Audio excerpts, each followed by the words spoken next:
And we're live. It's not just my cat purring. All right.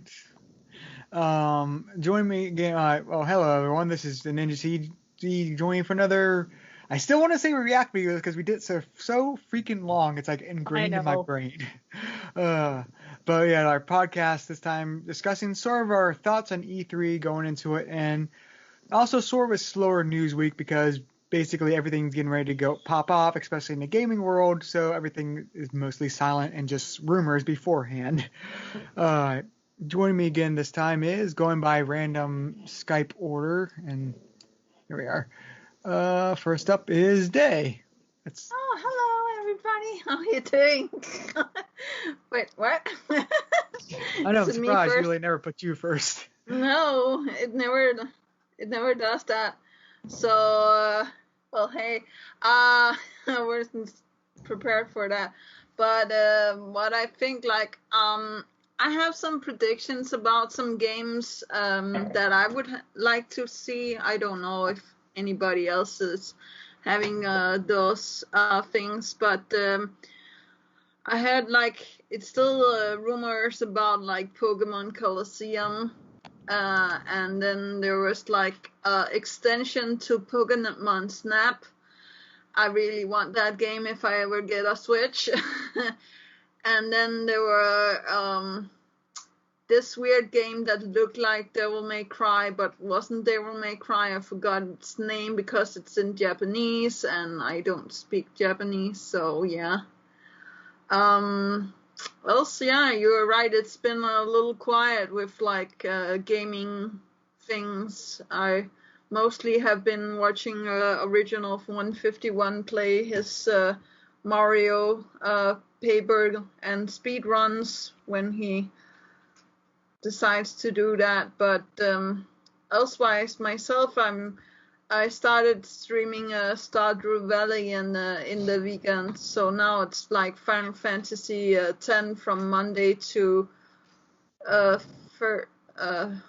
Thursday, and then Friday Final Fantasy 9, and then Saturday it's Stardew Valley.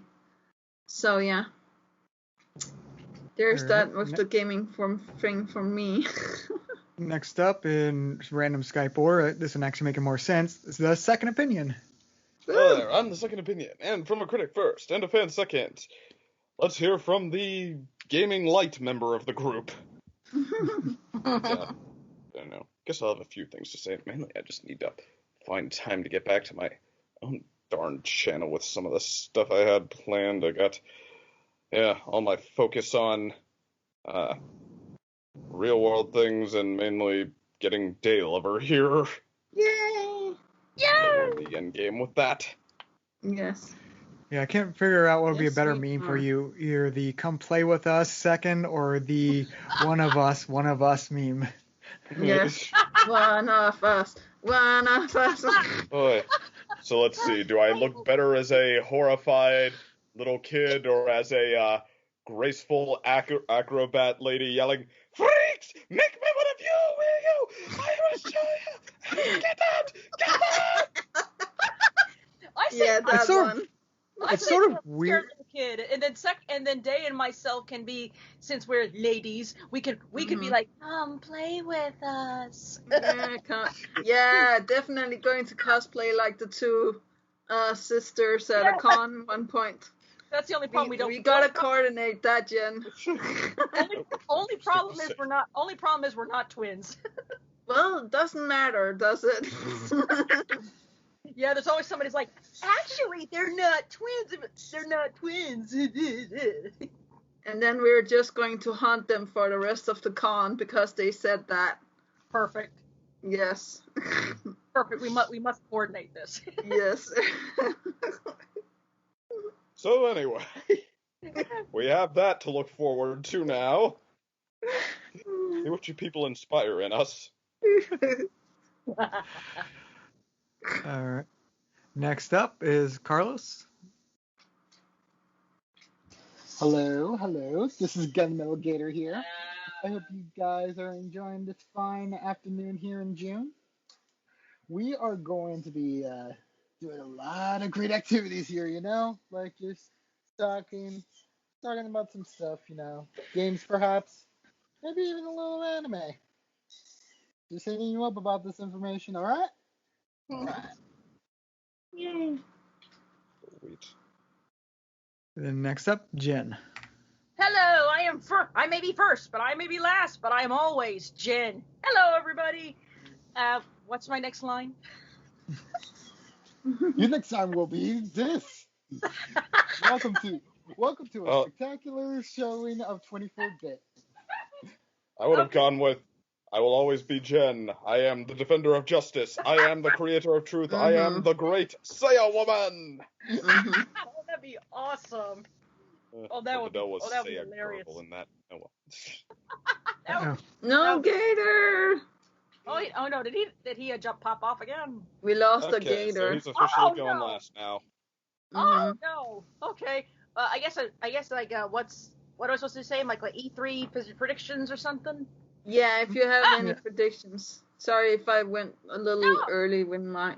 Yeah, well, we're originally going to go news and all that, Okay. but since you might have to leave early, do you want to give your E3 predictions or predictions All for your thoughts.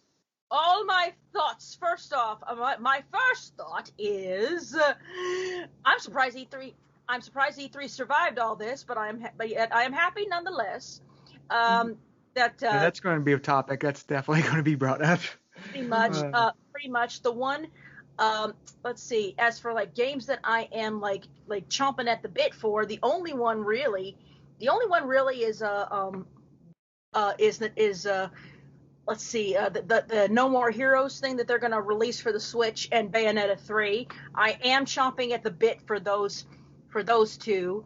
I'm still second, don't feel bad if you are behind. I'm even worse off than you. I'm still on playing the first generation Nintendo Wii, and I am currently 3/4 of the way finished with the game Okami. So don't feel bad about being behind. I am so behind it's embarrassing. Why is anyone hanging with me anyway? But the only as for E3 lineup, the crazy thing is with me is that there's not a lot that's coming through that's like I guess I don't know, that's not making me excited really. It's weird, I know, but maybe I just have to actually finally sit down and watch the stream and watch the previews in order to maybe get excited and such. The only one really that kind of like sparked my interest was wait a minute, let me see what it is. Hang on, where is it? Oh no, where'd it go? Oh, here it is. I believe it's Horizon Forbidden West. The first Horizon Zero Dawn actually really sparked my interest because of the story that it kind of told. So I'm curious what Forbidden West will bring, and pretty much whatever. Far Cry 6 sounds amazing. Borderlands, I've been just so curious about that forever. And that's about it. But most of all, like I guess seeing what. Oh, the next chapter in the revamped Final Fantasy VII. There we go. That's the one I'm chomping at the bit for. Yeah. I was like, what are you gonna do next? What are you gonna do next? What are you gonna do next? What are you gonna do next? I was going to bring up because we don't really have many news stories this week, mostly because again we're sort of in a quiet before the storm stuff. But I will briefly go over some general rumors, and some are very interesting things for Final Fantasy. Oh boy. But I guess with that said, I guess we might as well move on to what we've been up to, and then move on from there. So who wants to go first? So, I guess I'll go first if no one's volunteering again. Go Gator. All right, and then first to speak about in the anime hemisphere for shows news. I know we're in the middle of like the spring season, like I'm about to finish it off, but we finally hit a climax for one of the long-running animes that is based off of franchise of our childhoods, the Digimon Adventure Reboot. We finally finished the first big threat that the Reboot Digidestin crew had to go up against, which was Millenniummon. which some hardcore Digimon fans would know to be like one of the major antagonists for like the Wonder Swan games, like Millenniumon, and in particular Zed Millenniumon. Basically, like this apocalyptic Digimon with like machine Dramon cannons strapped to the back of it. Like during like this climax in episode 50, what happened was that like we get the debut for two mega evolutions for like the crew, aside from like Matt and Tai having like their mega evolutions at this point in time. We get Kari and TK's Digimon digivolving into. For Kari, we get a return back to Magna Dramon, or Holy Dramon in the Japanese version. But for TK, instead of like what you would think Seraphimon, it's actually Goddramon, or Goldramon in the West, as it were. They can't call him God. They can't call him Goddramon, huh? Yeah, so they put him as Goldramon, like in the Digimon Cyber Sleuth games. But yeah, so like legitimately. But then here's the thing, like they're fighting like in the outer, like the atmosphere of like the Digimon world, and they're gigantic. Like Magna Dramon just looks gigantic, and it's like, oh god, you weren't this big when we were fighting Digimon Adventure Tri. Oh my god, you're as big as a Zulongmon. That's what she said. Oh. Sorry, I'm so sorry. I had to get that out of my system. Okay, yeah, basically like what this finale amounts to was like this finale was basically part of like a three-parter finale, in which the first part involves like the kids getting to like the location in which Millenniumon was going to get revived, and Tai had to face off against Machine Dramon, and what seemed to be like a nice dark parallel, because like in the and halfway through the series before this, Tai went through a bit of a dark arc in which Agumon basically got dark digivolved because of like a corrupting miasma to a canonless Machine Dramon, going up against like the mega level form of Devimon. And then basically after like this climactic battle in which like poor Greymon basically had to get the blessing from like Angelwomon in order to like even defeat Machine Dramon, he then gets blasted into like Kingdom Come by like a stray bullet from random Vaidmon that are basically there to cause like the great summoning for like Millenniummon, which are those weird alien Digimon dudes. And then the second episode is literally about like them being like depressed, like like that moment in the Digimon Adventure Tri movie during the 6th movie in which like everyone thinks Ty's dead. Oh god, why? But in this one, it actually pulls it off better than the movie. Hint, the movie sucks at the end. I'm sorry. I have to bash Digimon Adventure Tri because of how much of a disappointment it was for the franchise. But basically, like it even showcases Kari being depressed, and I'm like, thank you. Actual drama of like the relative relating to the main character who's gone in the moment. I'm sorry. It just didn't felt right that like that didn't happen in Tri when her brother clearly was like disappeared in a flash and such. And this was like after the whole Dark Digi-Evolution sequence for Kari. Wow. This is now just becoming me just punching Adventure Tri so much, and it's like even the people can show up you. I'm sorry. Why are you doing this to me? Criticism, but then and also like Millenniumon basically was like, okay, I'm gonna be smart. And I'm basically gonna be trying to crush the remaining Digidestin who I wasn't able to like absorb, which was just Tai and Agumon, like who basically like survived like their collision against Machine Dramon. They absorbed the rest of the Digidestin and tried to like consume them and destroy them inside of his stomach. But then they come up with the most logical thing possible that not even the original series would have done. they explain the way for them to like prevent themselves from being digested by digivolving. The act of digivolving in of itself creating data that cause lag inside of Millenniumon in order to delay the inevitable. Well, Believing in time, because that's the thing. They're in a digital world. They're not in some random isekai world. They're in a world made of data, zeros and ones. The act of digivolving creates data in a space. Since they're in a compressed space like that, they're able to like delay the inevitable and such until like Tai is able to like break through in order to be able to like let them go.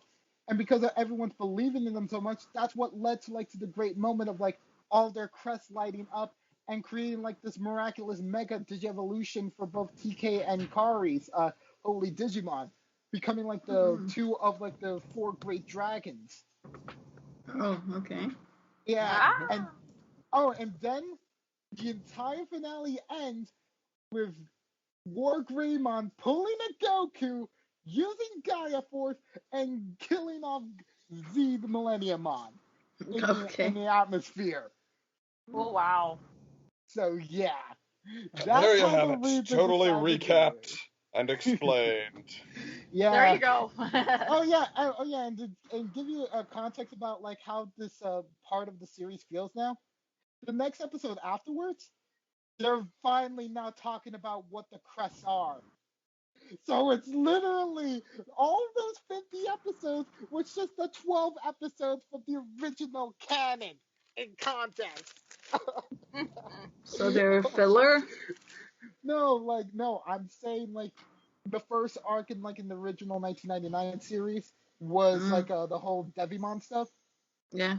But like now that they're being explained about like, oh, what is like the crest and such, that's literally like the introduction of Jedi and such. But instead of Jedi, we get a returning like a character from like one of the filler episodes, Garbemon, who is an ultimate Digimon. Like basically like leading them to some sort of like a research society by a bunch of trees and such. And they see like monoliths of like all the kids' crests and such. Mm. They're being led to like different direction in order to like locate this stuff. And apparently there's been a bit of fallback damage for like the holy Digimon of Gatomon and Patamon, as they're not even able to digivolve at all, probably because of how exhausted they were from like digivolving into like a quite the dragonic foes in the previous episode. So yeah, that's all I can say about Digimon. So what do you guys think about all that from like your guys' perspective as some of you possibly being former Digimon fans?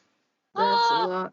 That is a lot. I kind of like oh wow. I think after the first season of Digimon didn't stick with me a lot, but yeah, I think after the second season of Digimon, I got distracted with something else, so I kind of lost, I kind of lost like a touch with it, Sorry, not Digimon helpful. sounded like, Digimon has always been, I guess, one of those shows that, in spite of the fact that, yeah, Pokemon stole our eyes first, I think a lot of people didn't get away clean from the notion that, okay, there could be something here. I mean, there's some fun ideas here, and it seems like they're, yeah, really circling something that could even, like, connect with people in kind of a powerful way, like, Right. Digimon could, I don't know, I feel like, yeah, the Voltron Legendary Defender version is very, very possible, just, yeah, except instead of, a barely held together, quote, organization team with, like, yeah, 4, 5, however many ragtag teammates and a, yeah, princess with a castle and also what just so happens to be the greatest machine in the universe. Now it's really, really ragtag, just like 8 kids and their single weapons / new best friends. But yeah, what they're on now, whether they've done it or not, or how close they've gotten it, sounds like what they have now is very, very yeah, down the fan rabbit hole. So I guess like that very enthusiastic description right now, it sounds like the kind of thing that you will be like following and into exponentially more if you already know it. So, like, I guess, yeah, right now they're living and dying by that, which is, yeah, could be really cool. But I have a feeling that, yeah, for the time being, Digimon is going to remain somewhat niche under, like, one of those things that gets increasingly better reception, but for the time being remains somewhat niche. I think they're gonna be like head to head versus, maybe not head to head, but just a slight hair behind Pokemon, because Pokemon, as you know, you see the legend that Pokemon is. Digimon is like, I think Digimon's like right on its heels, but not quite equal with it, but it's close. I think on its I think the issue is like they never really nailed the game part, which is right. what Pokemon, and also in general consistency, because Pokemon, like, even though it changes over time, like, it's still basically the same formula and universe. And like with Digimon, it sort of shifts like every season, like sort of what it means to evolve and all that. Yeah. And granted, So Pokemon has been rightfully criticized for how it, like, turned it into just like one step of, like, timeline-wise, one step above an episode of Scooby-Doo or something, like how it's just totally floating and, like, yeah, you can reset as many times as you want, but, like, yeah, love it or hate it, Pokemon has kind of become, between, like, the ability to, get a new audience to enter at any point, the, Pokemon Go, and not just all the other games that aren't going anywhere anytime soon. Pokemon has become an unstoppable juggernaut. Digimon, yeah, it's it's hanging in there pretty good. It's probably not going anywhere anytime soon, but if it did, I don't think it would be, yeah, exactly on any fandom's, like, main priority list to bring back, to pull back up. Like if Digimon went, or Pokemon. Digimon went. Okay. Well, I don't know. I don't know. There could be that certain amount of group that probably would riot or whatever to bring it back. I mean, the interest would be there, but it wouldn't be like, holy heck, this thing we always, like, felt like we could count on that just was way before it, or just has been suddenly ripped away. Like, I think it would be like, this one franchise of many has ended for the time being. One thing that is different about Digimon that Pokemon is, has anyone noticed this? Like, you actually had the characters grow up. You actually had the characters grow up in Digimon. Like, we're seeing the first Digidestined. If anything, the first Digidestined, they're already in high school. I mean, are they in high school, or did they graduate, or are they already adults or something? I think the end of the original series ended with them as all adults, and then newer ones turned back the clock and do like, no, wait, this happened first. But either way, they all grow up. This happened instead. They all grow up, and with Pokemon, well, nobody seems to have grown up. Ash still looks the same. The only thing that's changed, I think, is his clothes. Oh, yeah, that actually reminds me of a funny meme I'm seeing on Facebook. Is essentially like, was like, we need a new person in that has 10 years of experience, and Ash says it's a job for me. Yeah, like, that's true. I mean, that was really not a fun way to tell the story. Like, all the past stuff, no, it matters, but only when we want it to, I mean, he can't actually age, it's just like he did something before this. I mean, that kind of sucks, but that is, you gotta admit, a big part of making Pokemon the juggernaut that it is. Right. Yeah. But my experience with Digimon is like, I had cousins that really loved the show, so I watched like every episode that there is, and like, I must admit, I really like it too. Of course, like, there's the episodes that's a little boring, but that's the way in every show like that, or how to say that.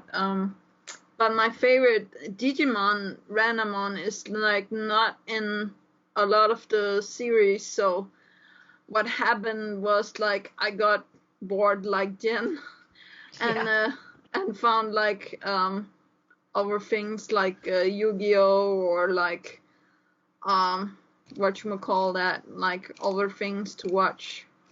So that's my experience with Digimon, and also I played a lot of Digimon 2000 for my in my like younger days. I really liked that. Right. I had it on emulator for a long time. Never completed it, but I like to play it, so maybe one day I'll get it again, just to complete it again. That would be nice. So Yeah. then, moving on to new news stories. Nowhere. I guess we're going wherever else. What else has everyone been up to? Who wants to go next? Oh, hold up. I'm back. I'm still here. Like, there's only like one other actual news thing for like right now. That is like the announcement for like the new Mamoru Hosoda film. That's going to be called Bell. The Bell. Have I heard it? It seems like it would be familiar, but I'm not. It's not ringing any bells. Whoops. Whoops. But Unintentional, but. Yeah. So That's the best basically, kind. like the thing is for like this film, it looks like to be like a modern adaptation of Beauty and the Beast, essentially, like using like the online, using the internet, like a staple from like Mamoru Hosoda's Summer Wars, Okay. like with like a similar model, and then basically like the thing is like our main character is a country girl who is actually like the super popular idol online, but is like a kind of like trying to not like reveal her identity to like the public if she wants to like further her career in reality and such, because of how self-deprecating she feels about her background and what sort of like situation she's in can't really like translate from like the online fictional setting over to reality and such. But You know what we need instead of another modernized one? We need gender-flipped Beauty and the Beast. Yes. Yeah. Suspect just recently pointed out, that all the what? No, I was saying I did recognize this film. I did see a trailer for it before because I was like wondering, like, why did I think of an ocean? It opens with like a digital whale tail. I was like, that's why I kept remembering that. Just totally like all the beauty on the inside messages seem to. I think we've gotten too complacent in that. They come back around to like telling you nerd guys or schlub guys or whatever, like, yeah, you deserve a supermodel too. Like, now let's flip that around. Yeah. Woman is like whatever kind of complex character that made everybody love the Beast, and then she like doomed to be hideous. But then it turns out no, she's somebody's fetish. And then we could all get mad about, or we can all, love that and then get mad about that for being exactly what I just described and try that 10 more times until we get it right. Okay, so yeah, like I mean, I do agree. Like a gender bent version would be a great idea for like someone to try. Yeah, and as I'm continuing on saying this, like the thing for like the Beast in this case, it's basically like an online avatar that's like basically notorious, possibly like a huge hacker of sorts, in which he comes in like sort of like a grizzled like a wolf avatar and such. Like the character Belle is trying to like locate him in reality, but everyone's like is on the hunt for him to like try to arrest him and send him to prison for life. Or probably she has like infatuation for him, is trying to get him to like calm down before he does something drastic and gets himself in prison. So that's like the story for like this movie, perhaps. Sounds like it could be a half-decent thriller plot, but I'm not gonna lie, he has a beastly avatar. Sounds like the most focused group chart guy thing I've heard in a little while. No, I just describe it as beastly because it's like an animalistic avatar. Just Yeah, it's very much like this director really loves wolves. Like you can really tell, like in the distinct style. I mean, it's not like one of his most acclaimed movies is something about hybrid wolf creatures, right? Right? Which one? Wolf children. Oh, And then there's Director also of Wolf Children. Okay, there's And that Beauty well, one and the also Beast. Beauty Born the Beast, which yeah, like it's like I seen that design, like yeah, that's very much up. Is there nothing at all surprised me about this design? Yeah, When I was looking at it's very much screams like to the furry of me. It's like, God dang it, stop it, Hosoda, stop making appealing Astro characters. You tear me apart, Hosoda. You tear me apart. Uh, Hmm. I just want the plot twist to be like the wolf avatar actually turns out to be like a girl behind it, behind all this hacker stuff. Because if that's the case, then yes, finally, actual plot twist. I don't care if like a gender reveal. Like it would be great. I'm just saying that would be the most out of context, like best plot twist if they go that direction for this yeah, movie. considering they showed some guys in the trailer that probably goes like I feel it's not going to go that way, and also the one director really loves like the interwove romance stuff. Uh, boy. Mm-hmm.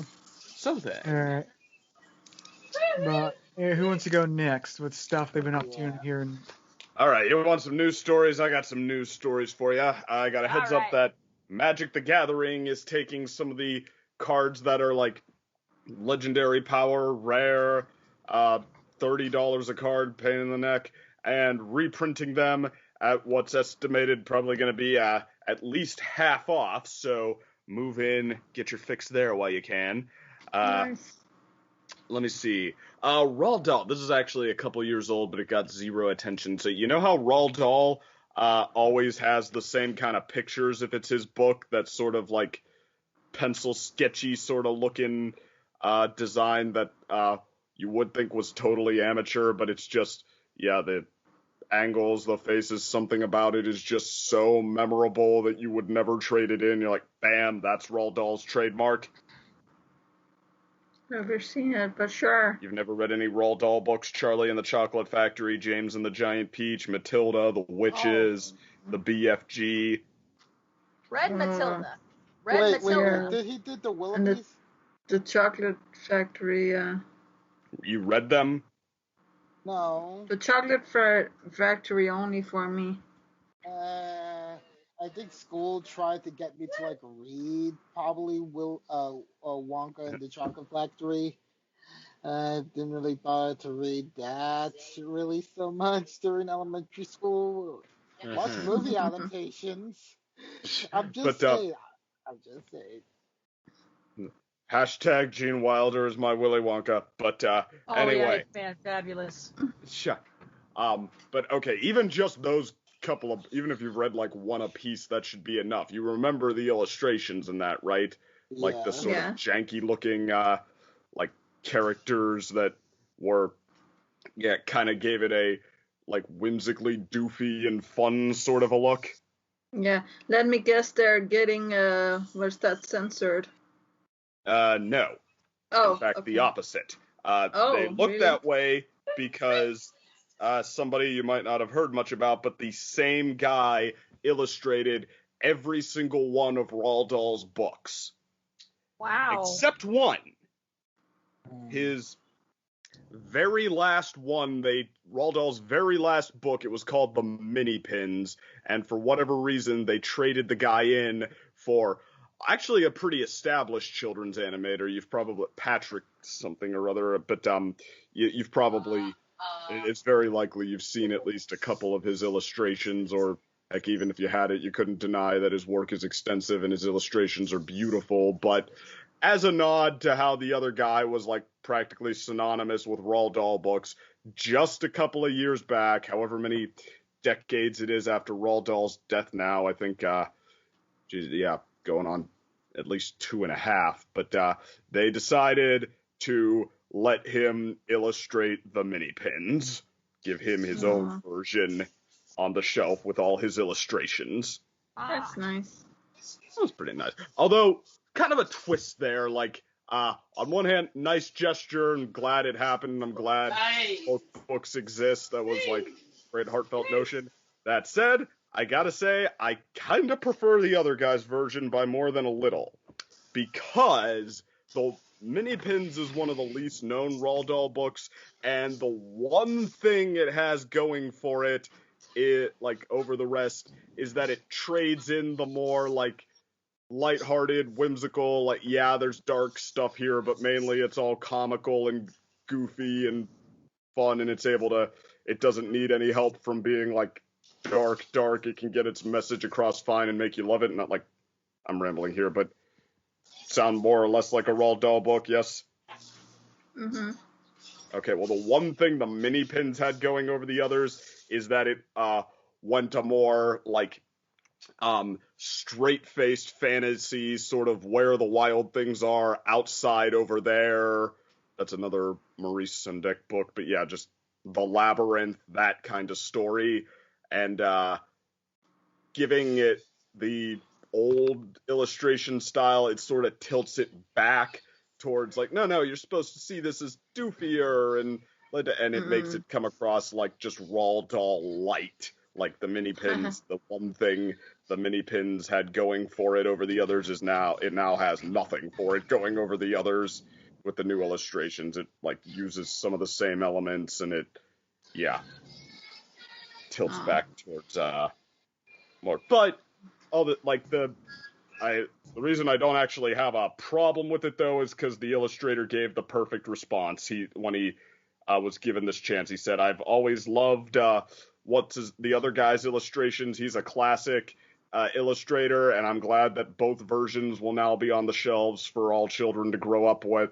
Or not all, that'd be kind of arrogant if he said all children, but for children to grow up with. So I think that was the right response there. That's nice. That happened. Yeah. Yeah. But let's see, more minor news. The Twitter got taken by storm when some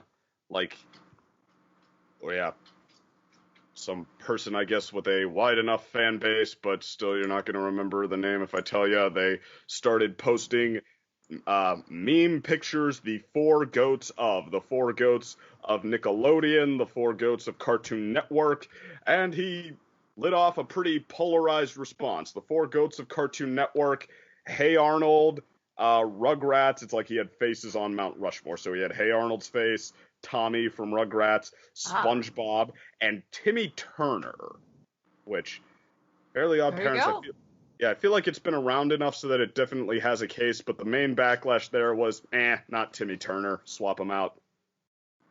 Yeah. Yeah, that's one of the weirdest things. Like, I never really was much of a Nickelodeon kid, which is sort of why it took me a while to see Avatar. But, like, the one show I did watch a lot of was, like, Fairly Odd Parents. I don't know why. That show, like, it was never anyone's number one, but it has a way of coming back, and you have a way of coming back to it. It's very watchable. I mean, honestly, like, the best episode for Fairly Odd Parents has got to be the second intended finale for Fairly Odd Parents being Channel Chasers. Yeah, that was pretty good. I mean, Fairly Odd Parents has different eras, and if the Poof era wasn't considered Jumping the Shark, the one where they have to share godparents with two different kids certainly was. But I mean, like, Timmy Turner, it wasn't so much like, anybody but him. It was mainly like put Aang up there instead of him, which I can see it both ways, because, like, Avatar, it's clearly the best show Nickelodeon ever had, but it didn't become so much a flagship of Nickelodeon as it became the thing that passed through and was ultimately too good for Nickelodeon, who didn't know how to handle a more, like, a slightly more self-contained show. Wonder if they were going to make that for Cartoon Network. That could be funny. Well, speaking of Cartoon Network, it got its four goats too, and this set off a major backlash. Amazing World of Gumball, Adventure Time, Regular Show, and Steven Universe. Okay, so basically all the 2010 heads. Yeah, that was the first half of the backlash. What about Powerpuff Girls, Johnny Bravo, Dexter's Lab, Ed, Edd n Eddy? True. could have spaced it Courage out a the little more. Cowardly SWAT Dog. cats. I do think Yeah, I, like, do- that was I do all think Steven 2010. Universe is deserved. I do Well, think Steven Yeah. Universe is deserved, but I think the Steven Universe is deserved, but definitely the ones that you mentioned just now, I'm like, you're right. How come they're not the goats? Okay, Yeah. okay. Well, honestly, that was the Courage other half the of the Cowardly backlash, though. Dog. Actually, yeah, Courage Courage the too, like Cowardly all the Dog for sure. cartoons, but yeah, the OG cartoons. But here was the other half of the backlash. Steven Universe had a massive push from people saying it does not deserve this spot and is in fact the worst cartoon show ever. To which What the the correct heck? response is, "You suck." Yeah. Thank you very much. Thank you. Yeah. Like my response would be like, man, who hurt you? Yeah. Who Better hurt you've been you? drinking. The one thing I will say that is the worst about Steven Universe is its release schedule. That was one of the worst release. Yeah. It had its own trademark there, though. The Steven bombs. It's kind of a cute saying. Okay, but like, okay, like, I mean, honestly, like, if we're talking about the Cartoon Network heads for 2010, let me just be frank and tell you, Gumball is basically the SpongeBob to Cartoon Network. Oh, and what about Samurai Jack? Okay, Dishonor! Yeah. Dishonor! Samurai Why did you Jack not put was Samurai Jack? very much- Dishonor! Yeah. I don't know. Icon. Samurai Jack, like, Transcendent. Samurai Jack is in a weird place where it's, like, not quite enough of an needs to be avatar there. where you're like, okay, we're at, whether it's No, it's enough not of a even a trademark or discussion. not. Would you stop interrupting me here? Oh Trying to no. tell this With out, this that's note- a complex thought. But, okay, what was I saying? Yeah, like, it's not quite enough of an Avatar: The Last Airbender, so you're like, okay, no matter what you think of, like, how much you associate it with Cartoon Network, it took the world by storm. It is an all-time great. And it's also, it wasn't, like, it was weird. Like, when it was on, it was, like, included among the cartoons. People, like, on all their commercials and stuff, all their online games, like Samurai Jack would pop up, like, arm in arm with the others. But, I mean, I felt like he wasn't quite as much as just, like, a marketed trademark, so he's kind of in this weird middle ground. Yeah, but what about Transformers then? That's Hasbro. Oh, really? We can't. It was really on Cartoon put Network too, though. I mean, I'm sure. Armada onwards. I mean, but Yeah. still, that's Hasbro's property. Oh, Yeah, hey, you have guys. to. Network originally. Yeah. Oh, hey guys, Yeah. I went a little bit over my time. I've actually got to go. Yeah. Alright. Gotcha. Sorry. See you. Bye bye. See ya, Sorry, Jack. Bye-bye. guys. Bye bye. Sorry, guys. All Yep. right. No, it's fine. All right. But I yeah, I guess feel let's- like you could swap out Gumball and regular show before you could swap out Steven Yes. Universe, like the acclaim on Yes, Steven I Universe. do and the agree long- with away with those two. But yeah, like Adventure Time and Steven Universe, and then like two classic era cartoons. I feel like you'd be good. Okay, Yeah. like for the two classic era cartoons, I honestly feel like you should probably put in Courage the Cowardly Dog as probably like the most inoffensive one. Let's just be honest here. Courage is, Inoffensive? like the most inoffensive choice because Courage is see. an all-around great choice for a show. It's very simplistic. It has a great main character. Has interesting oddities to it. Yeah, and feel it like it's scares probably the one of the shit best- out of you. It's one of the best. Most presentations importantly, for yes. Cartoon Network. Sometimes, yeah. I don't know. Like, if you told me just what were the two flagships of that era, I would have said Powerpuff Girls and Dexter, but Courage and Ed, Edd and Eddy, for that matter, sort of like surged in nostalgia in hindsight. Like their creations have been pushed through, and Dexter, I mean, everybody remembers and loves Dexter, but like comparatively, where Powerpuff Girls, well, heck, it like hung on so strong, it's got its own and not even Own the people who anime. killed that. Yeah. So Just yeah, that's I would say Or SWAT cats. like first of all, I would say like my of the classic cartoons, I would say Courage is my favorite, but I wouldn't probably put it up as a top like in terms of general popularity. No, but it's not popularity. It's more like what you want. Like the No, four so that you like I want. said, if it was my one, Yeah. I would say absolutely Courage because Courage is my favorite of like classic cartoons. Yeah, like even though it's not my favorite, it just needs to be up there because like you needed to watch it.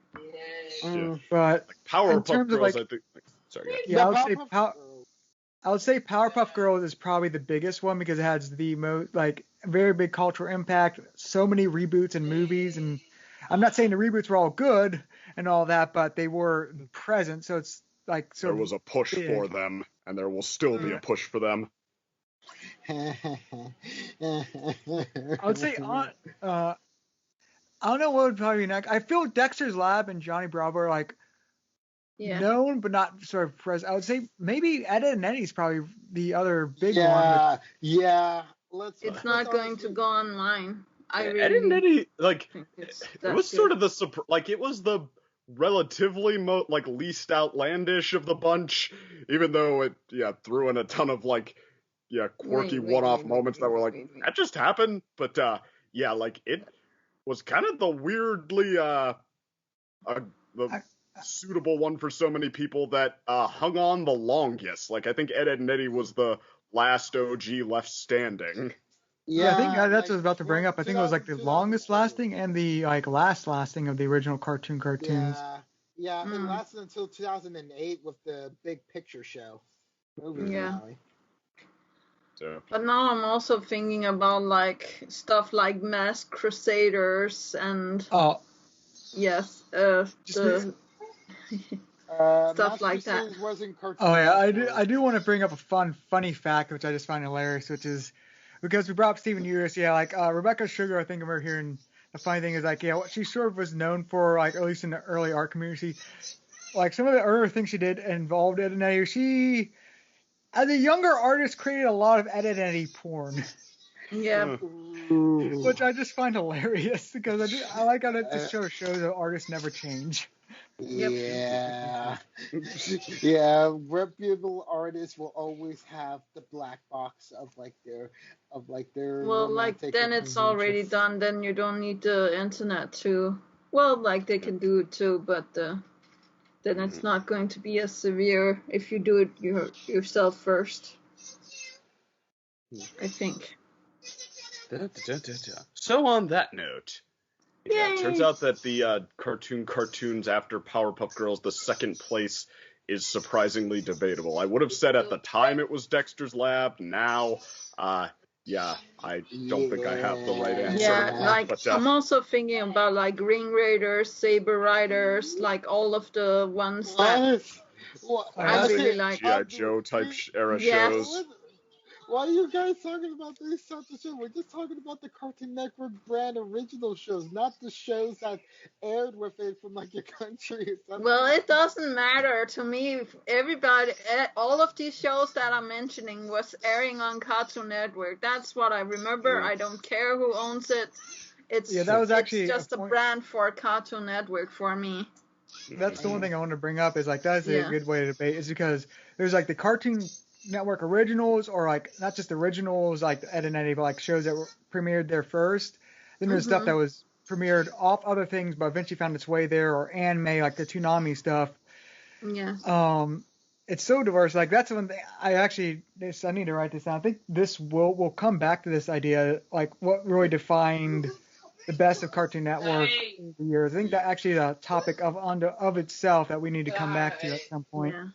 And also, when you're a child, you don't care about like it being nostalgia. But the fact that they found their way there from other things, I feel like they could have their own categories. I feel like if you're gonna say four goats of Cartoon Network, you want something that's Cartoon Network down to its very DNA. Yeah. Well, we could always do like the Oscar thing and break it into categories and have one grand one. Yes. I was just the Oscars for Cartoon Network or for like Nickelodeon or one of the other things. Or Disney. Okay, just know this. The moment that we get into a stalemate, there's just going to be a great debate between me and Second. I have a feeling. I have a feeling it won't just be us. Yeah, we could even do it for music and anime and everything else too. My Little Pony as well. I mean, My Little Pony stuff, that's just probably like its own, like, maybe like month special in which you could probably just be like, let's break down all the quality for like My Little Pony, and let's just focus on one for each week because there's Yeah. a lot to go over. Yes. That's just how big. In terms of like future topics. topics, like I think I will do like 2 episodes back to back about My Little Pony. One would just be a fun topic to discuss, but like the other one will be like the next generation.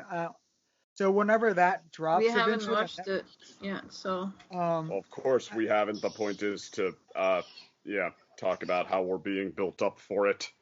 no, Oh. and when it eventually does drop, we'll like have an episode either before or after just a general topic discussion of like mostly Gen 4, and then like also a topic on like when it does release G5 that itself, because so whenever that's released, we'll have like a month of Pony. But yeah, I still have no idea when Netflix is releasing that or Hasbro, so to be determined. But I guess let's move on to any other current topics. Any other thing you've been on up to?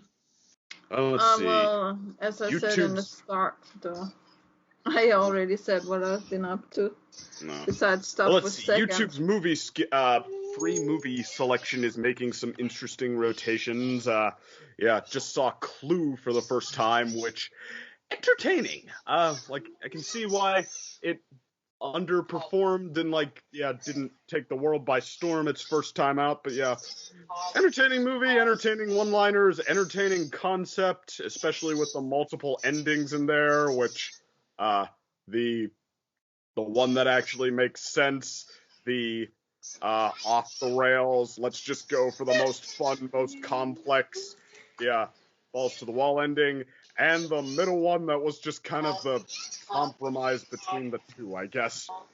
Oh, and awesome cast. Like, if you want to be entertained by Tim Curry and Christopher Lloyd and Madeline Kahn and all those people in the same movie, you're gonna like that. My next choice, too, I think I'm gonna try Beavis and Butthead Do America, because I've always been kind of curious about that one. Oh, hey guys, I just remember one important thing for like an upcoming movie this month. Yeah?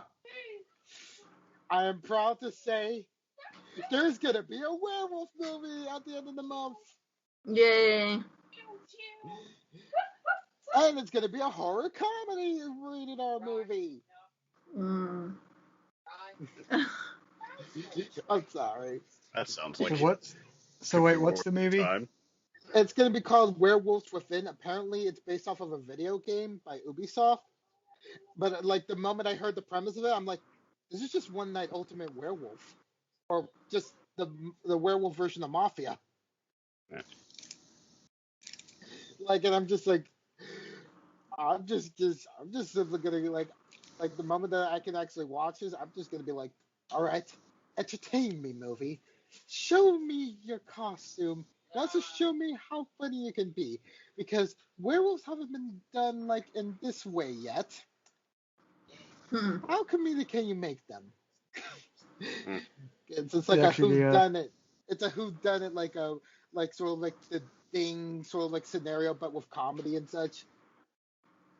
Yeah, it actually does remind me of a funny little tangent story, like what I've been up to this week. I'm working a short story collection under a pen name, and some of them, like one of the stories involves a werewolf, so like that's the cover image. So my artist just got back with that. So that was just funny. Like I just got that finally finished earlier than my story, in fact, which is like, I still have like 2 more months of editing because I'm no longer a college student who has like a summer off. But yeah, it's funny. Like I was like, that's a funny coincidence of this week. We're talking about werewolves. Share that image with you.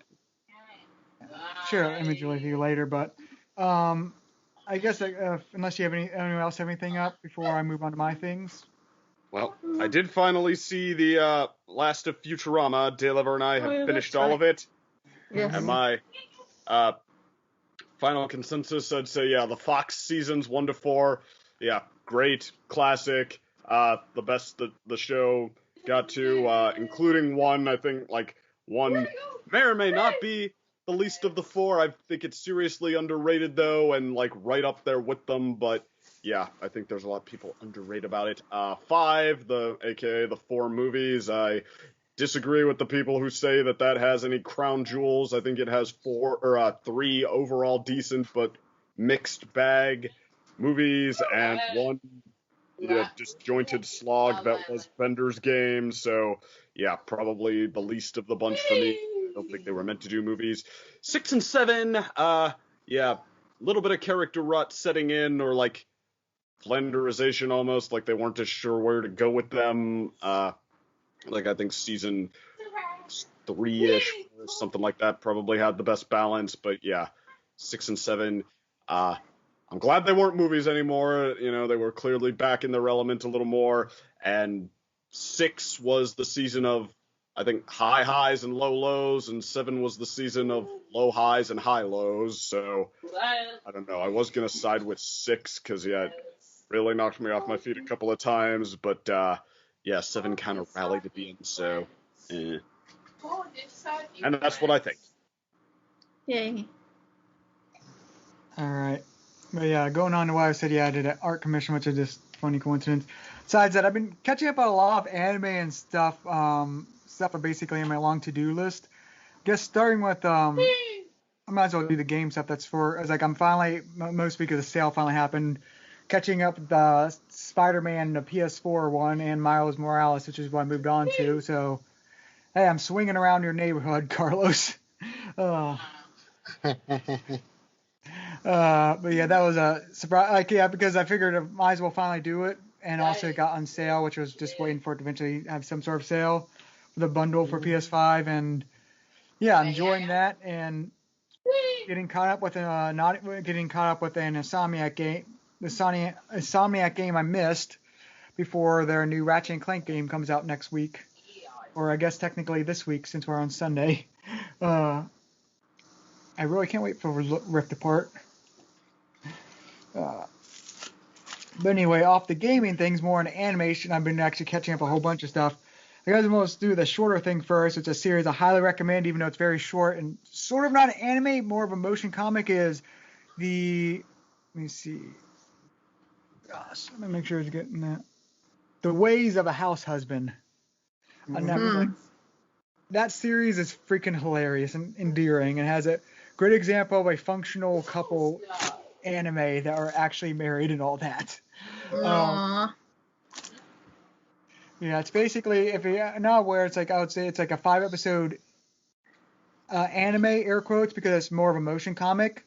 But it's basically following an ex-Yakuza, like, big man who's now a house husband. So he still has all, like, the Yakuza stereotypical things, but he's also a house husband with that. With, like, a very, like, sort of a wife who's, like, the the worker wife who's like does, I think, design work for like clothing. It's an otaku. And yeah, it's like it's a very endearing couple and just a very funny show. I would highly recommend anyone check it out on Netflix. It's only like 5 episodes, which are each episode's a whole bunch of like mini episodes. And each one's only like not even the whole collection. So yeah, highly recommend that on Netflix. And then the other things I've been catching up on is one I finally finished because I've been waiting for the dubbed release of like, let me see, I think I mentioned it last time.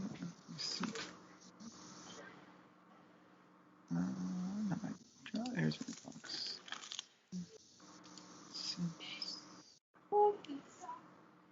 Drafts. Trying to get the name right because it's a freaking, you can tell it's a light novel anime. Suppose a kid from the last dungeon moved to Boonies to Star Town. I finally finished the dub of that. Because the final 2 came out, that was a very fun. Actually, it's not an isekai, which surprised me because like, oh wait, it's not. It feels like one, but it's not. So that's actually stands out now. And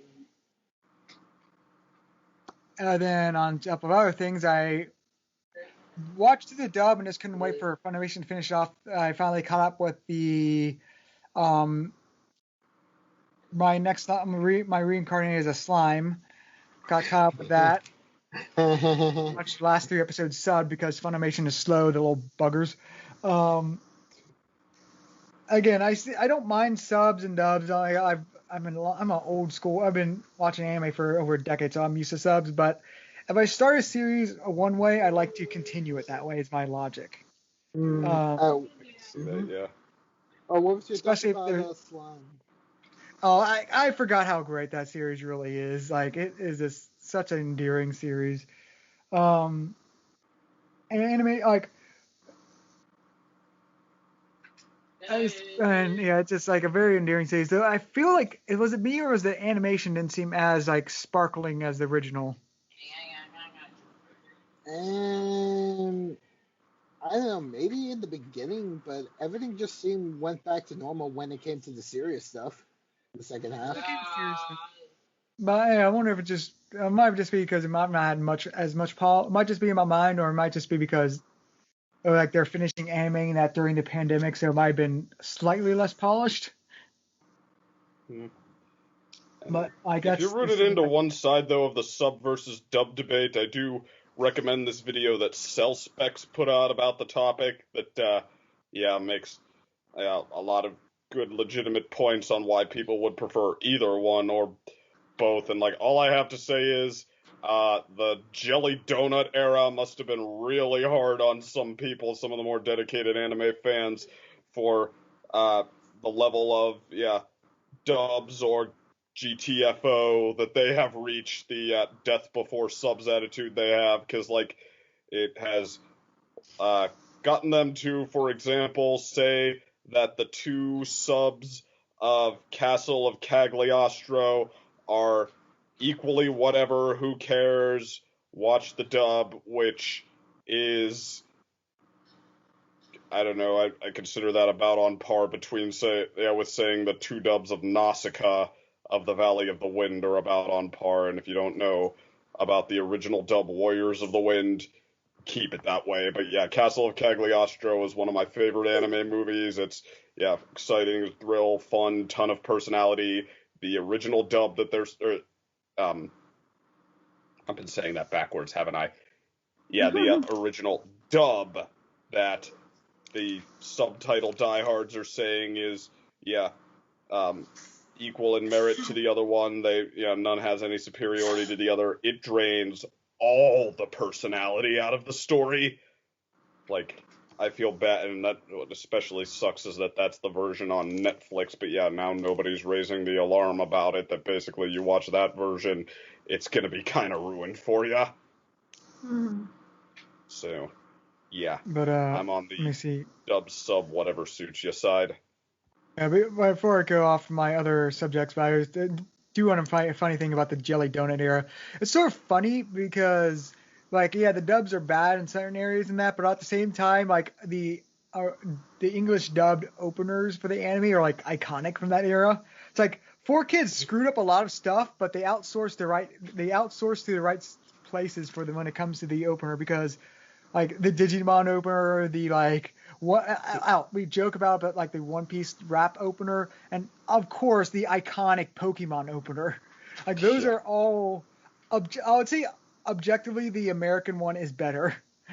Digimon, I might argue that with you too. No, I mean I might argue on your side. With that one, like the original opener is like, oh hey, they're all gonna go to Wonderland and it's gonna be fun and poppy, and then like the American Digimon opener, it's like they're all gonna die and it will be awesome. That's terrible. But well, I mean, it's just like them getting sucked into the digital world, and instead of the upbeat pop sort of tune from the original one, you just hear Digimon, Digimon. Digimon. But let me see. Then the final series, which I'm finally catching up on after a long recommendation from Carlos, which I remember watching the first episode way back when I loaded it when I was like for like something to watch while I'm waiting for when I was going to BronyCon at the airport. Was Fire Force, which I'm finally going and catching back up on that series. No, don't do it, man. Don't, man. It was a mistake. David Potential should have adapted it. God. It's too late, Gator. Yeah. I I think know that you ship should have has sailed. suggested it. It was bad. I had to stop at episode 8. I just couldn't keep watching it. That's Now you actually I may already have want passed to it. see. Actually, I enjoyed it more as it went along, which is weird. Okay. Okay, well, I mean, you find your stuff that you like. I mean, for me, I'm not a fan of Fire Force, honestly. This was Something good came out of it after all, it would appear. Yeah. Yeah. I Yeah, mean, because like, I don't know why I just wasn't in the mood for it at the time. It's like one of those some animes I'm just not in the mood. Like it's like with the Spider-Man game. Like I like Spider-Man, but I just wasn't in the mood for it for like 2 years or so. I mean, that was Um, the same. That was the same thing with me with Cardcaptor Sakura. But now look at me. I'm actually now doing the 2018 series now after watching the Mm. original. So yeah, I know Although how you feel. it would be boring if we all would like the same and do the same things, because that would be boring.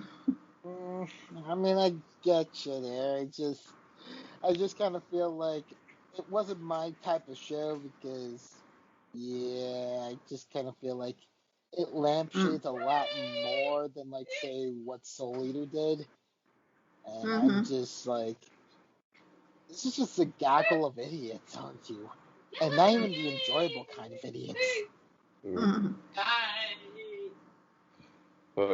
So, actually, come to figure it, with the Pokemon franchise, not just the theme song, but like the whole Pikachu's jukebox, like, is it fair to say that whoever it was Pokemon hired, it was like, their version of Rockapella? Just they found some group that like turned out to be perfect for what they were looking for, and while also being totally offbeat and unexpected. I mean, for sure. For like the Digimon series. Also for the Pokemon series, yeah. It's just, uh, it was definitely like a great showing of like talent for all throughout like the 4Kids era. Mhm. And then during the whole transition era, it was like starting to transition into more, a bit more anime light openings for like the Diamond and Pearl series. And then for Black and White, which probably has like I feel like the better Pokemon opening with the original Black and White opening. It's like, oh god, I could listen to that song all day. It's like best choice. But then afterwards, then when it came to the X and Y series, even though that's the more watchable series, it's just like, short, grungy rock, not pleasant to the ears.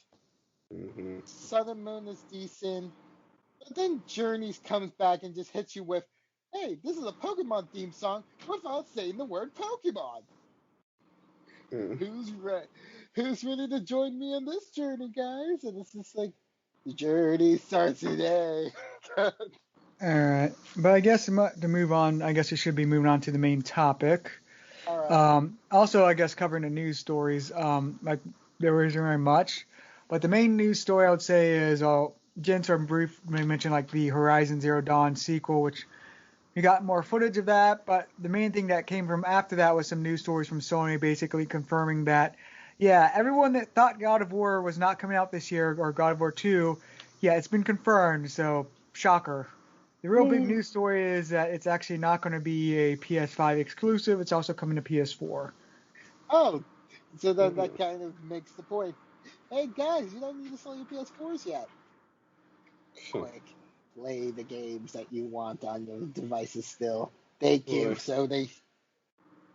Yeah, some people are I'm sad about it, which I do understand both arguments for, because on the one hand, I really wish there was more games like what Ratchet and Clank is doing, which is being a PS5 exclusive and then taking advantage of that. Other side, like, yeah, there's not enough PS5s out in the market in the wild right now to really make up the sales difference. But, like, I really feel sorry for Ratchet and Clank just because how much hype and energy is going into that game. It's not going to sell. It's only going to sell like 2 or 3 million tops, just because there's only like 8 million PS5s in the wild. So there's like a cap where, like, that sounds good, but remember a lot of these Sony big exclusives are selling like 10 million games. Like they're getting to like almost Nintendo level sales for their first party stuff. Which, yeah, I feel sorry for that because I love Ratchet and Clank like a lot. They did well in the death battle. I can tell you that. Oh yeah, speaking of Death Battle, like have you seen the recent Steven Universe versus Star Yeah. Star Butterfly? Which, yeah, I mean, like, I was looking forward to that one a lot, but if I understood correctly, the reason for the result, no spoilers, was like a tiny anecdote in some kind of like, yeah, either expansion material thing or like some, yeah, book or whatever that was briefly seen on the show, and they seemed aware of that, and their explanation as such seemed a lot more vague and pussyfootish than usual, so don't know if I'm in love with I that think battle. my thoughts on the battle is like I agree with the result, but I don't agree with the execution. Mostly because it's so weird with Stars. Like I feel like while Steven got stronger as the season went on, like as they defined Star's powers more, I would say she sort of got weaker. Like because the first two season Stars, like she literally accidentally broke space and time because she didn't want to answer a math problem. So like she like shattered the borders between dimensions just as a casual afterthought. So it's like, yeah, that's original Star versus the other one, which is having trouble dealing with giant mecha knights. Um, so it's sort of like her power structure is sort of weird, but I still would agree with it just because she's more versatile and also like they never brought up, but like yeah, she has the ability to like use portals like at will. So Steven's bubbles basically do nothing for her. It's like I contain you, portal open out, shield bubble, portal open punches you in the face. Really. I was waiting I for mean, them to there's do that. tricks there, but yeah, I mean, like the fact that Marco walked through all of Star's spells with his black belt training, except for her human form, that had me like, okay, yeah, I feel like you guys have some explanations, like, yeah, some explaining to do if that's going to take down a diamond for all intents and purposes, and you really didn't. Yeah, I called it before it happened, and second we're not having it. So Stay yeah, lovey. like yeah, for like yeah, that Death Battle, yeah, it was unfortunate. Like yeah, Steven's like a more sci-fi inspired like moveset can really handle Star's pure fantasy like power set from the outset, you know. Yeah. But Also, like Star has no problems melting the flesh off her enemies compared to Steven, who wants to just befriend people. Yep. yeah, Even though we saw all Star's spells get kicked back by just a really good martial artist, like, I felt like the Well, it's also potential powers. Marcos and she doesn't want to hurt him. Well, she hit him with machine gun spider with a top hat, and he just had no problem with I will that say with either. that battle, like I didn't really like the execution because I felt it was simplified, but I loved every freaking time they had Spider with the top hat. That was perfect use of that. I mean, Spider with a it's Spider top with a hat, top hat. who doesn't exist anymore thanks to the finale. You guys kinda deserve the backlash there. Why did you do this to us, Star? Why? Why didn't you think about the Star life can when you ended? because Star can beat many things, but she can't beat Disney's four season formula. Now she's strong. Anyway, But yeah. So oh, I just remembered. Oh, this is much more for like in your direction, Derek. Episode 9 for the final season of Fruits Basket came out. yeah, I'm still Like, waiting for that because I'm waiting for the dub and release of that. So I'm yeah. I'm just letting you know, big things just I know. happened. Yeah, I know the general thing from the like manga, so I'm not too spoiled, but I do know it's supposed to get very serious upcoming. But going back to news stories. Like I said, I previewed before. A lot of rumors going around because E3 is almost here, which is our topic we're about to get to. But there's a lot of rumors, but no confirmation. So let me just go through some rapid fire ones. One is like that. Yeah, there's apparently like 3 semi or fully exclusive Final Fantasy games coming for PlayStation coming out from Square.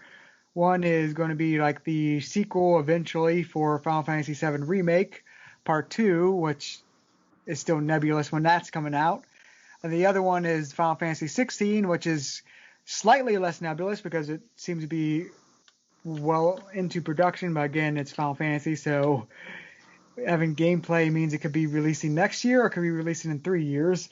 And then the other rumor is there's going to be a sort of spin-off remake of Final Fantasy, I think 3 or 2, that's going to be made like a Dark Souls game from the team, like Team Ninja, who did the,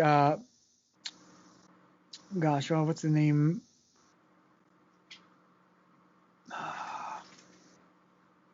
Neo, yeah, the Neo 1 and 2 team are going to basically take the Neo formula but put into like the Final Fantasy, I think it's 2's setting, which is more magic and knight sort of thing,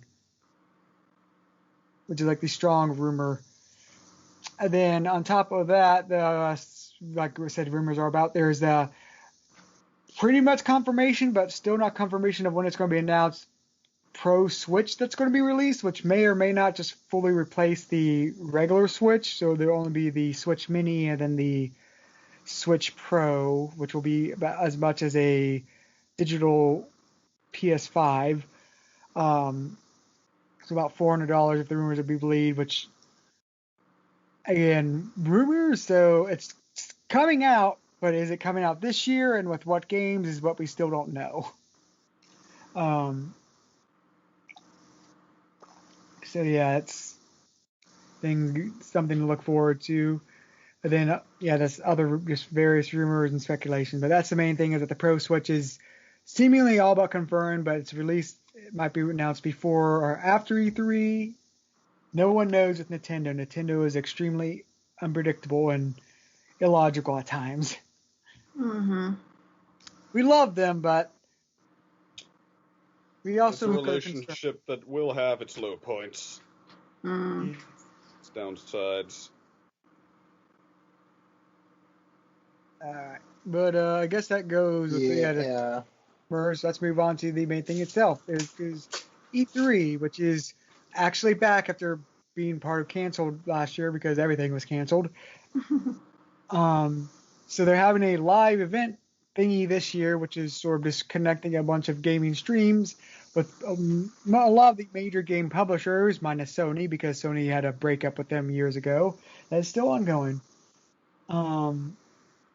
But I guess before we get into that, let's just discuss our sort of history with E3. Our sort of thoughts and then as our gaming pasts. Anyone want to go first, or you want me to go first? Go. You go first. All right. Yeah, E3 used to mean a lot to me just because back in my ye old high school, middle-aged youth, when G4 was a thing, and it was a big event every year to just sort of watch the coverage of like all these new games coming out, and just it was a big event. It really was it was the Super Bowl of gaming, and it was really just a sort of special thing, especially just how much coverage it got, all the reveals, all the hype, all the very lows. There's like big events, and then there's this very underwhelming events. Like Sony's last E3 was sort of just like a weird thing where they had 3 games that was focused around, which are games that are already announced, which ended up being amazing, but also we know about these things. And then there's other big highlights like the original, like how last generation was kicked off with basically Sony really not letting Xbox down with their very poor decisions they made early on. Here's how to share a PS4 game. Thank you. And then there's other... But yeah, E3 used to be a big thing for me, but it's sort of become less relevant. and I feel it's sort of weird. Like I don't think they're dead yet, mostly because a lot of people want to keep them alive. But I feel the push for everyone doing their own like Nintendo Directs or Sony PlayStation events on themselves is going to become more the norm than just like E3, especially since like it's not really brought up, but like at least historically and what they eventually want to get back to is like the ESRB, which does the game ratings and all that and lobbying. Yeah, they made like their big cash cow was like charging people to be at E3 and well, basically, why would you pay like $1 million to go to this event when we can just put everything online? Is basically becoming the norm. Mm. So yeah, E3 used to be big, but it seems to sort of be dying. It was hitting a rough patch of where they didn't know what to do. Then after pandemic, it served as a chance for them to rise from the ashes of the phoenix or to just sort of decay some more. We will have to wait till after this year to find out. Oh, who wants to go next about their history with E3? Well, I could go. Okay. It actually looks a little like Ninjas, although I had like a period of like where it was in the middle where I was really hyped. So it started a little slow for me and then it went to a big hype because I saw a lot of speedrunners and, streams online and stuff like that. So, and of course, all of the new gaming news for World of Warcraft and BlizzCon and like all of that good stuff. They have mixed a lot of things, so I'm hoping for the Phoenix for them. But as Ninja said, like I think like it's also in a point where like yeah, it has to be either more innovated with the online stuff or like try to maybe put it into categories because like what it has right now is a little bit messy or maybe that's just me. So next. Gator. My history is when DC said the podcast this week would be about E3. Yay. Yeah, I'm the guy who, looked at Roger Ebert's controversial thing about video games are not art, and then reflecting like, well, how about if you want to have the discussion, how about we talk about why they may or may not be art, and said, well, he doesn't not have a point. Whereas everyone I knew who cared about this was like writing their college papers about how wrong he was. Yep.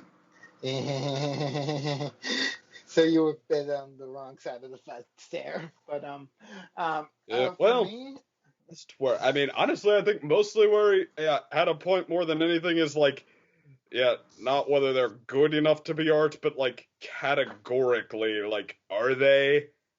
Because I mean, there's definitely like. Visual design to be pleasing. There's art in them, and if like you're talking about something like I don't know, Dragon's Lair, where the point more than anything is to show off all the beautiful animation Don Bluth is capable of, then sure. But like where the point is to pass a challenge, it's like nobody really says that a puzzle is art, for example, even though it has the picture on it, it has art in it. Nobody says that a football game is art. Per se, it's like, designing a challenge, you could argue that it's categorically different, whether it's quote unquote good enough or not. All things is art. I designed a homework assignment for you. That's art. Yep. So right now, I mean, for me, for like E3, I've sort of like been like sort of like a piggyback writer for it because like I just like sort of like watch a lot of countdown artists like back in the day of like early like the earlier YouTubes like in which like I was just following people back when Gen 5 was actually a new thing and such, and I was just trying to get my new identity going as for Elite, and I was just trying to like get my footing on like as a teenager, like looking at like these countdown makers like making these videos about like, ooh, E3 predictions or stuff like that. Mm-hmm. Never really watched like full on presentations, but just listening to them about it. Always getting excited about their stories, just like wanting like to share like in their excitement, even though I wasn't really like a gamer like that, like enthusiastic or playing games as enthusiastic as them. But I always enjoyed their passion and such for talking about their craft, you know. So Yeah. just that was just the sort of type of person I was, you know. So I'm sort of like you, second, except for the fact that I know more about the subject. It's just that like I don't directly involve myself with like watching directly E3. Yeah. Mhm. So, Fair enough.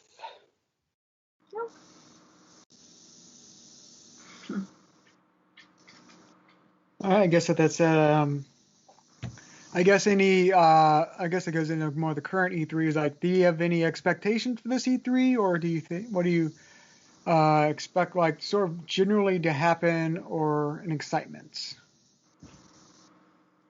that's a good question. Because as I just said, like I hope that they're putting things more into categories. I don't know. I really hope that they're going to have more. I don't know if they could make a schedule like they already have that, but like more. I don't know how to say that without being weird. Digital update, maybe live schedule. I don't know what more I want from them.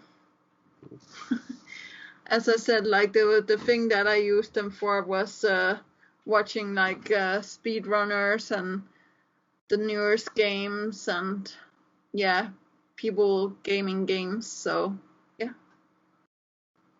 what do you want, Ninja? Well, just going of my unless Callers wants to go first with his expectation. Oh yeah. He's still muted, so might as well go with mine. I feel this E3 will be fine, but not great, and it probably needs to be great because when it comes to all the third party like and gaming conventions and all that, like I feel it would just be like one or two big announcements, but it's more just like gameplay of stuff we already know about or suspect about. So not really exciting. The one exception I will say is I feel both Nintendo and Microsoft will have a good E3 presence. I feel Microsoft will be more or less. I think we'll finally see what Starfield looks like, but I feel like the way the best way to describe it, I feel Microsoft will be cool, but not something to be excited about this year. Because I still feel Microsoft will be like promising good future games in the future. They'll continue to be doing that. Because I don't really see them releasing anything big this year besides Halo. Yeah. So I feel like there won't be a lot of big pushing announcements from Microsoft, but just a whole bunch of basically trailers and maybe some gameplay of stuff we know about, but haven't seen. Like again, Starfield will probably finally get a trailer for it, and then we'll probably get some updates on some of the other projects, some of the 20 other projects they have in development. So basically, I feel a lot of hype, but so basically no near hype because it's still basically sort of the same as Microsoft has been doing for like the past 4 years, as in like we have good games on the horizon. The horizon is getting near objectively, but it's still not here yet. But then there's Halo, the new Halo game, which is concerning in its current state, to say the least. But I do think it will still be a hyped event because, again, a lot of those games that are on the horizon are literally right on the horizon, so there will be some hype for them. There'll probably be some Starfield reveal. The one I feel that probably the most to get excited about is probably Nintendo, which me saying that probably means it's going to be the worst Nintendo E3 for a while, but I feel there's a lot to say about like Nintendo coming out just because, again, I don't think they'll announce or talk about the Pro Switch there, but there will be games probably coming in association with that, so we'll finally get update for Breath of the Wild 2. Which I think will not be coming out this year. I think the original plan was for it to, but I really have no faith like with Nintendo's like production speed and like a pandemic last year. I have no faith that that they're not affected by the pandemic. So I guarantee it was pushed into next year. But we'll probably see an update about what exactly it is and all that. But on top of that, we will probably get some new Nintendo game announcements and all that. I don't think we'll get what their basically Zelda Anniversary Collection is. I guarantee I would be shocked if they don't do a Zelda Anniversary Collection like they did with the Mario Collection last year, because this is Zelda's 35th anniversary like it was Mario's last year. But essentially, what I've been saying for a while is I don't see them announcing that collection until after the Skyward Sword game gets released, because it would really overshadow it, because like I've been saying, Skyward Sword is like the least popular 3D Zelda in its history. So they don't need to put anything that might downplay the pre-orders for that game until after that is released in like I think early July. So I think it's possible they'll announce a Zelda collection before then. And E3 will be a good time. But I don't think it will happen until after that game is announced. I mean, that game comes out, because they don't want it to die. Because if it's like getting hype about paying the full price for a Skyward Sword like remake, which is more of a remaster, or a collection that say has Twilight Princess, Ocarina of Time, and Wind Waker, if that's the collection, which we think it will be, then yeah, that collection's really going to overshadow Skyward Sword. But I do think Nintendo will have a lot. I think they'll be the big star of E3 because they have a lot of stuff that's been building up. But the Sword, I think, got basically delayed because of the pandemic and in terms of announcing it. So I feel a lot of those games and updates in those games are going to be announced. And then Sony is not part of E3, so they will not have anything. But I have a feeling after E3, they will have a big press conference. Which will probably be very exciting, because we'll actually probably get gameplay for Ragnarok, God of War Ragnarok. So, fun things to look forward to. All right, Carlos, do you have any of your predictions? I'm expecting Square Enix to be like, okay, we have 3 Final Fantasy projects. All right, good. Now, but the big thing, we gotta make the world end with your household name. Cross anime production. Make sure that is advertised. Make sure that people are watching it when the dub comes out, just so that like it'll get enough hype and buzz around the time when it comes out in July.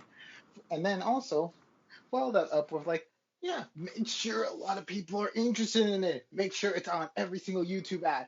Whoever's interested about the world ends with you, make sure you put that entire opening in there, because that's what we like doing and such. And like other stuff like that. Just right now, kind of like in the middle of like just like seeing like all their advertisements and such for this game alone. And it's like I feel like they're gonna really push it hard, like the last bit of new information before they release the game. You know, feel like a 13-year-old franchise. You get me?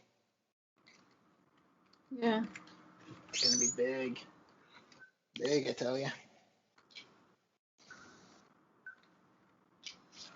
So yeah, aside from that, it's not really like anything else I can really say. Like, maybe like, don't really know of any other like big games, but thankfully there still is PS4 support for like some of the newer games coming out. Probably being considered for people who are dealing with like the situation and such. Did not know about the Pro Switch being like the new alternative for like the original Switch. And then Xbox, I don't care about Microsoft. Seriously, it's just Sony and Nintendo focus right now, aside from PC. So, Yeah, them buying Bethesda is a big thing, but I feel it's sort of overhyped just because, like Bethesda's like Bethesda brand, not just the company, but like the game developer side of it, the Fallout 4 and etc. side of it, it's doing Starfield. They haven't really proven themselves in like since Skyrim. So that like them. That's one of the things. Like it could be a good Oh, I wouldn't say it's a good investment. They overpaid with 7.5 billion to buy them. Microsoft did. But it depends. Like it could still be profitable in the long run, or it could be a big mistake if like they basically release another Fallout 76. If Starfield turns out like Fallout 76 at launch, oof, that's there will be very interesting developments behind the corner. Like Microsoft, not like the Xbox brand, like the Microsoft thing will be like, okay, why the hell did we spend all this money and we're not selling? Yeah. Because don't mean to hate Microsoft. The one thing I'm just suspicious with them as of late is Game Pass is a good deal. Like I don't argue. Anybody who says Game Pass isn't a good deal, I'll just say wrong right now. It's too good of a deal because essentially it's not profitable right now. Of course it's a good deal. Like they are losing money on it. So it's that if you have Xbox and you don't have Game Pass, I have to ask why. Because it really is a good deal right now. Like for essentially the price of 2 games a year, you get all these like bundled things for free, air quote. Like it is a good deal. However, I'm still concerned with that just because it's not profitable, and essentially I feel it's rewiring people's expectation for games. Because it's hard to explain, but essentially like you can't support the entire game industry for what Game Pass costs. For basically, Game Pass essentially costs like 2 games a year. I think that's what it rounds out to, or let me see. I guess more if you count like 3 games a year, for including like the online subscription you required for it and all that. But still, like 3 games a year can't really be what props up the entire industry in terms of like revenue. So I'm concerned how that would do because Microsoft is essentially like, I'm worried they'll do what Microsoft does with a lot of things, which is essentially undercut people until they drive them out of business and then just basically monopolize it. Because Microsoft, they rarely win because they do the best of something. They just usually do the best. They win because they have the most budgeted of something or the most available of something. Ruthless efficiency-mindedness. Mm-hmm. True. Oh. But yeah, that's why it concerns me because like I'm scared that Microsoft is basically not afraid to lose like $10 billion in the short term over 10 years to essentially drive Sony out of the business and then to lock up the industry. It's like, oh, you need Game Pass is the only industry for console gaming. Everything else is dead. That concerns me. But yeah, that's not really related to E3. But yeah, like I said, overall, like I said, for my predictions for E3, I feel it will be a good E3. Like there will be some good trailers and probably some gameplay from Microsoft. Probably a lot of good news from Nintendo because they've just been locked in limbo because of the pandemic. And then some okay news from like a lot of third party. I feel it won't be a great E3, mostly because they're just trying to figure out what the heck E3 is right now. So I guess it moves on to the next subject is what's your all, because E3 is basically or mostly about like basically hyping up the second half of the year of gaming, basically leading up to holiday sales and all that. What is all of your expectations for the second half of this year in gaming? Things you're looking forward to and sort of predictions and stuff like that. Well, I said all of mine in the start, so I guess I will let you guys go. Okay.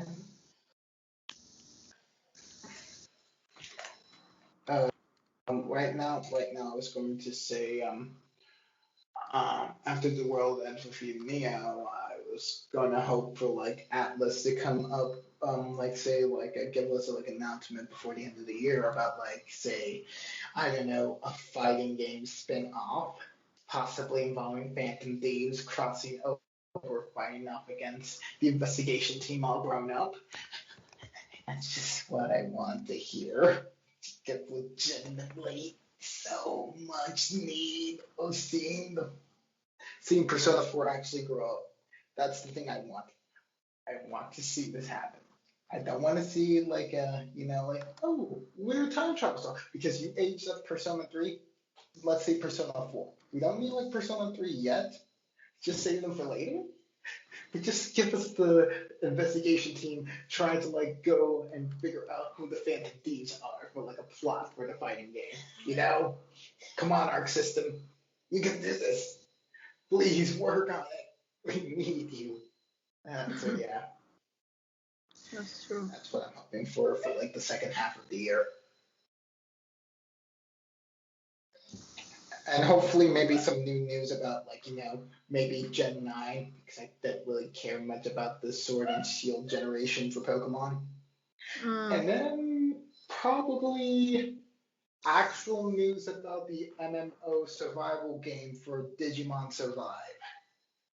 God, that game has been delayed a lot because of the whole situation.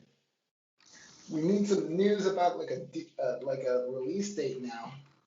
Like, give us like a good estimate, Because now we're finally getting like the Nocturne remake, and pretty soon we're gonna get Shin Megami Tensei 5, which that's gonna be another hype game coming out for like the Switch.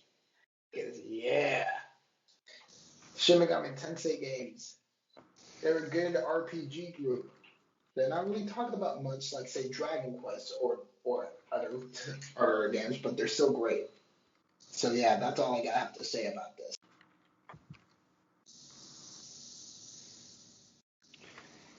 All right, I guess going from it's so weird to predict because of the pandemic, it's sort of slid around release schedules. So I feel we will have a few more surprises that are coming out next in the later half of the year. But in terms of games I know about or predict is, one, I really hope Horizon Zero Dawn 2 releases this year for two reasons. One, just because I really want to play it soonish.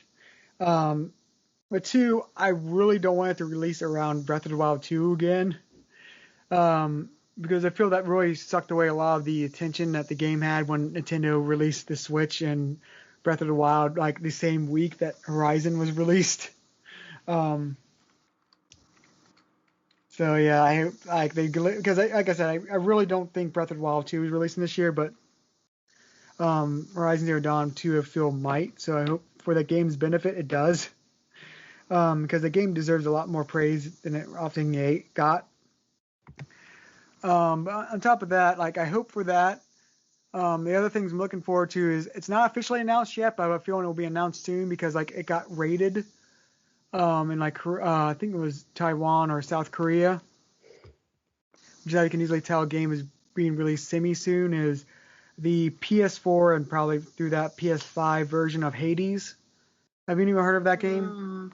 Yeah, like I have heard a little bit about that game, but I have not seen any trailers or anything about it.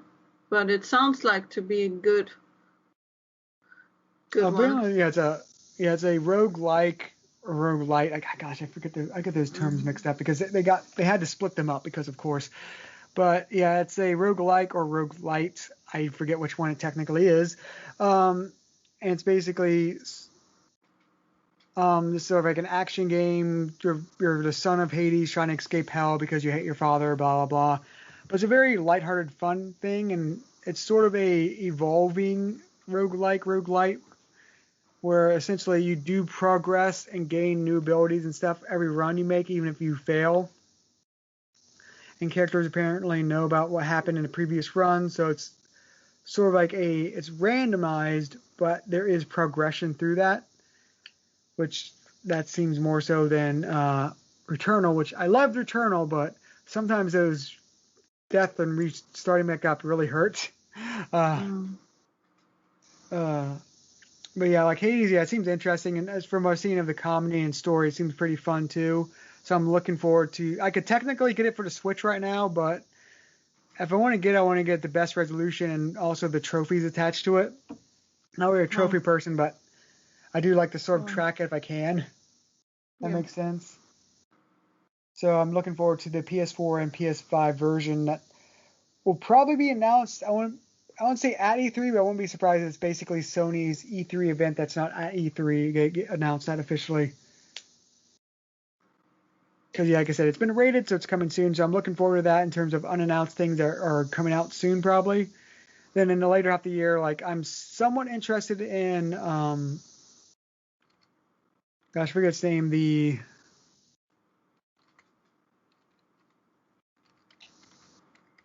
Deathloop. That's the game. Deathloop, which is from like the Deathloop game, which is basically sort of 70s spy film sort of thing where you're trying to kill all these people within a day all at once, and whenever you die, you sort of start it over again. You're basically trying to align things where like all of your targets are in one location at one time. That's how you sort of beat the game. Seems interesting. Seems like 70s, 80s like spy film thing. So it's interesting, but I'm not sure if it's my thing exactly. Then top of that, there's the actually I just seen the trailer for it today. Let me pull it up. And we're back because my Wi-Fi died. So, but yes, we're sort of wrapping up to sort of wrap everything up. Yeah. Up till next week. Yeah, that was my predictions for this year. I think the other prediction, I mentioned before, which I didn't really go. I don't think it'll be announced at E3, but I do predict another Zelda collection coming out later in the year, which if it does include Wind Waker and Twilight Princess, I will be very excited about. I gotcha. So, yeah, with that said, that's my predictions and hopes. I guess see y'all next time. And any other final thoughts, Carlos? I hope for the next year and a half, E3, including hopefully from next year, we continue this up, and then hopefully at the start of like say 2023, that's when we could probably get ourselves back in order in terms of like sales and such, and then probably pushing for like the newer gen machines, because it's very generous of them, being fair about game releases right now, So yeah, the big issue right now with game releases is I think a lot of podcasts brought it up is basically since everything got delayed, everything's basically being crowded together. Where probably starting, I would say this fall or winter season until next fall and winter season, we're gonna have a whole lot of releases. Just because everything that was supposed to be released this year and next year are sort of going to be crunched together because of the pandemic. Yeah, so it's going to be a lot of games, which, unlike anime, it's going to be very bad for the market because not all the games are going to be able to be sold in full capacity because of the limited amount of budgets people have. So, yeah, that's going to be a hang-up that people are going to have for a bit, Yeah, it's also weird when I forgot this up, some companies occasionally hurt themselves in that thing, for no reason at all, how Ubisoft decided, you know what, we have 3 big games releasing this year. Let's release them all within 3 months. With Watch Dogs 3, Assassin's Creed Valhalla, and then Gods and Monsters. I will not use its official name because it's stupid. Releasing all those within a 3-month, technically I think maybe 4-month span is not the wisest move, Ubisoft. Definitely can understand. All right, but that said, I guess, and there's no comments or questions from the audience this time, so I guess see y'all next time, or see you next time since you're the only one left. Ciao.